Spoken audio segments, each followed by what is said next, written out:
कि पूरा का पूरा कश्मीर पाकिस्तान बन जाए, साफ सीधी बात है। और भारत चाहता है कि पूरा पूरा कश्मीर जो है जो पीओके है, जिसको आप लोग आजाद कश्मीर बोलते हैं, जी वो भारत में हो जाए। कहानी खत्म हो गई। बट एक हम पहले इस चीज को मान लेते हैं, ठीक है। वो राइट यूएन रेजोल्यूशन में ये बोला, ये सब ऊपर वो अटपटी चीजें हैं। जो 75 साल से रेजोल्यूशन नहीं हो पाया, वो तो क्या होंगे। मोदी जी का ये मतलब है कहने का कि कश्मीर का मसला हमारे लिए था क्या।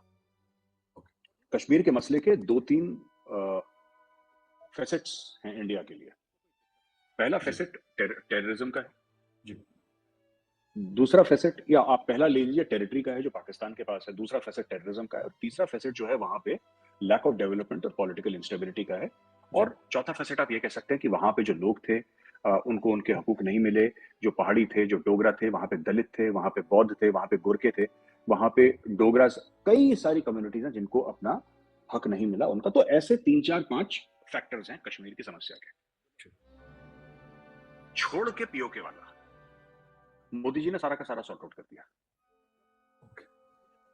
अब आप देखिए ना, मैं आपको चलता हूँ इसमें पाकिस्तान की वो जरूरत नहीं कि पाकिस्तान की कोई दखल अंदाजी हो या पाकिस्तान की राय हो। इसमें मोदी जी ने क्या करा कि 370-35 से हटा के कॉन्स्टिट्यूशनली कश्मीर को भारत का हिस्सा, जो एक मन में हर समय शक रहता था लोगों के कि नहीं हमारा स्पेशल, क्या स्पेशल स्टेटस है, किसी का कोई स्पेशल स्टेटस नहीं है। देखिए, और मुझे लगता है कि कश्मीर के लिए अच्छा है। क्यों अच्छा है, मैं आपको बताता हूँ।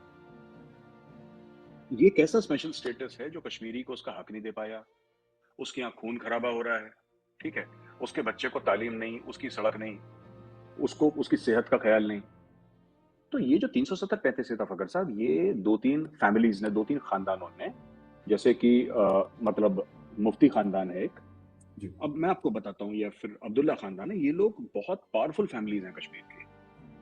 ये लोग किस तरीके से पावरफुल हैं कि ये लोग सेंटर में भी कैबिनेट मिनिस्टर के लेवल पे रह चुके हैं, और ये स्टेट में भी ये चीफ मिनिस्टर्स रह चुके हैं कश्मीर के। जी जी और आपको पता होगा महबूबा मुफ्ती के फादर जो थे, वो साहब इंडिया के होम मिनिस्टर हुआ करते थे। बिल्कुल बिल्कुल और महबूबा मुफ्ती, और वो चीफ मिनिस्टर भी रहे। महबूबा मुफ्ती चीफ मिनिस्टर रही 2 बार, या आई डोंट नो कितनी बार बने। जी जी फारूक अब्दुल्ला साहब, उनके वालिद साहब जो थे, वो एक जमाने में कश्मीर में प्राइम मिनिस्टर होते थे। वो प्राइम मिनिस्टर थे कश्मीर के, फिर वो चीफ मिनिस्टर बने।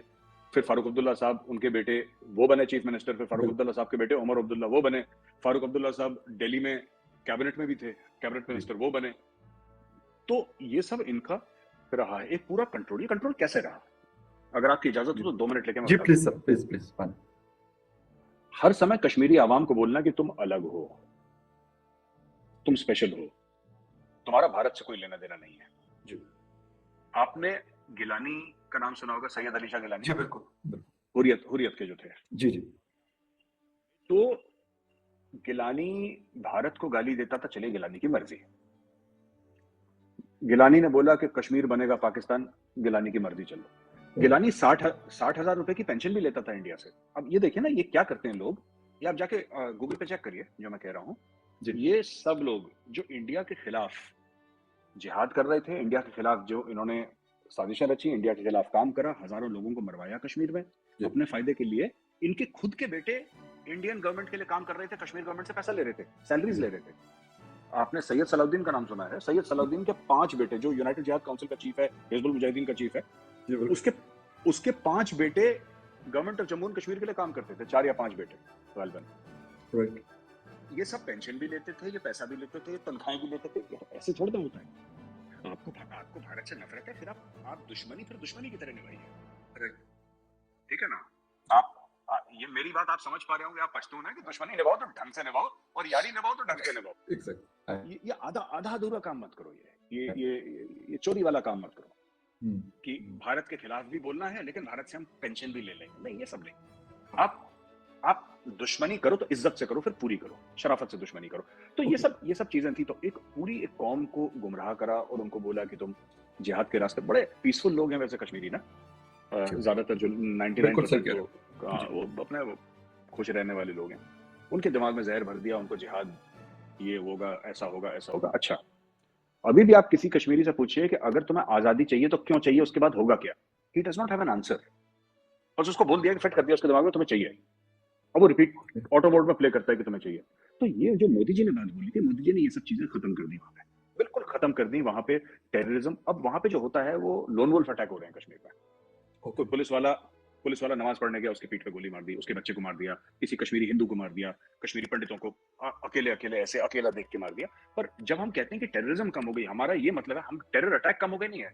Terrorism in the classical sense, जैसे हमने अपने टाइम पे देखी थी कि एक घर में 5-5 6-6 लोग आते थे, फिर वो आर्मी के ऊपर अटैक होता था, जैसे उड़ी में हुआ था, पुलवामा, ये सब चीजें जो है वो काफी हद तक जो है वो कम हो गई और स्टोन पेल्टिंग ना के बराबर हो गई। तो ये सब चीजें खत्म हो गई और टूरिज्म 1.25 करोड़ टूरिस्ट गए हैं वहां पे। महबूबा मुफ्ती साहिबा के हवाले से मैं एक खबर पढ़ रहा था कल परसों, मतलब वो पहले सीएम रह चुकी है, या 2 दफा उनके फादर जो है आप लोगों के इंटीरियर मिनिस्टर रह चुके, बहुत एक की पोस्ट पे रहे। अब कहते हैं कि शायद मोदी जी या बीजेपी के लोग उनको एज ए एंटी इंडियन ले रहे हैं, हालांकि ऐसा था नहीं। क्या वजह ऐसी हुई कि अपने आप को जिंदा रखने के लिए वो ये सारा कुछ कर रही हैं, या कुछ और वजूहत है इसके पीछे? आप इनके बयान देख लीजिए, जब ये पावर में होते हैं, जी, जब ये पावर में होते हैं, तो जब ये पावर में होते हैं फखर साहब, ये लोग भारत की तारीफ करते हैं, भारत के कॉन्स्टिट्यूशन की तारीफ करते हैं। ये फारूक अब्दुल्ला साहब का आप जाके यूट्यूब में चेक करिए, उन्होंने राम का भजन गाया है, प्रभु श्री राम का। उन्होंने प्रभु श्री राम की तारीफ में एक भजन गाया है, आप जाके चेक करिए ना यूट्यूब में, अपने जो आपके देख रहे हैं व्यूअर्स। और हाँ, और भारत में मैं मर जाऊंगा और मेरे यहाँ पे मेरे जो बुजुर्ग हैं उनकी खाक इसी मिट्टी में मिली है, ये सब जो हिंदी फिल्मों के डायलॉग हैं सब मारे उन्होंने। जैसे ही ये लोग सत्ता से हटते हैं, पावर से हटते हैं, ये ऑपोजिशन में जाते हैं या इनके हाथ में पावर नहीं रहता, तो फिर ये लोग पाकिस्तान से बात कर लो और वहां से बात कर लो, और ये जो टेररिज्म कर रहे हैं, हमारे ही बच्चे हैं, भटके हुए हैं, जो पत्थरबाज हैं, जो संगबाज हैं, वो तो ये सब, ये देखे दोगले लोग हैं। बीजेपी को बात समझ में आ गई, बीजेपी ने पकड़ के इनको जेल में डाल दिया, ठीक है। 2-2, 3-3 चीफ मिनिस्टर एक साथ जेल में थे और साल 1.5 साल रहे। अब महबूबा मुफ्ती की पूरी सियासत ट्विटर पे रह गई है, बिल्कुल पूरी की पूरी सियासत सिर्फ ट्विटर पे रह गई है महबूबा मुफ्ती, और कहीं महबूबा मुफ्ती नहीं, और महबूबा मुफ्ती दोबारा इलेक्शन नहीं लड़ पाएगी, शी इज गॉन। दिल्ली की मर्जी होगी तो अगले 10 साल तक वहां पे प्रेसिडेंट जरूर रहेगा और रहेगा, गवर्नर रहेगा, हमें कोई जरूरत नहीं है। क्योंकि देखिए बात यह है कि डेमोक्रेसी जो है ना, democracy can not be an excuse to sanction anti India activities. अब ये देखिए मैं आपको बताता हूँ, महबूबा मुफ्ती के अर्नब तो अपनी शो में कई बार बोल भी चुका है, महबूबा मुफ्ती पूरा का पूरा ताज जो बॉम्बे है, लैंड्स एंड जो गेटवे ऑफ इंडिया के पास ताज है, वो बड़ा महंगा तरीन होटल है साहब। मैं तो नहीं अफोर्ड कर सकता उस खास होटल में रहना, मतलब कि कभी कभी 2-2.5-3 लाख रुपए एक रात का खर्चा उसमें सिर्फ किराया है ना।